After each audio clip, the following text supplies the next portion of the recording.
Alhamdulillah, Allahumma salli ala Sayyidina Muhammadin wa ala alih. Donc je m'appelle Hamdi Ben Aïssa, je viens du Canada aujourd'hui. Je suis très honoré d'être dans cet espace de grâce qui est la mosquée de Paris et devant la salle de l'émir Abdelkader. Pour parler de l'émir Abdelkader, je note déjà une connexion très forte entre la mosquée de Paris et l'émir Abdelkader. Les deux ont voulu présenter et offrir un élan pour le reste. La mosquée de Paris fut la première à être érigée et dans sa beauté et dans sa structure, on peut voir qu'elle voulait représenter un élan pour les mosquées qui vont venir. Émir Abdelkader a voulu aussi représenter un élan non seulement pour les musulmans qui vont venir et vivre sur cette terre d'Occident.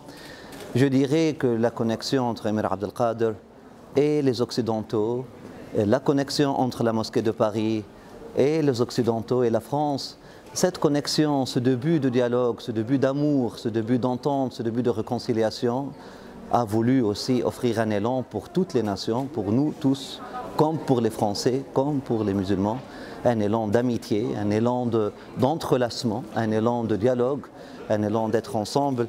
Je parlais aujourd'hui de l'émir Abdelkader comme figure spirituelle, comme un Coran qui marche et comme un modèle qui nous rend le Coran vivant et qui nous rend Dieu vivant, qui nous rend le Coran vivant. Nous avons besoin de ces figures qui peuvent nous ramener à la vie et nous ramener le Coran à la vie afin que le Coran marche et fonctionne dans notre vie et nous offre vraiment des solutions dans un contexte où la majorité des gens lisent le Coran comme une lettre morte.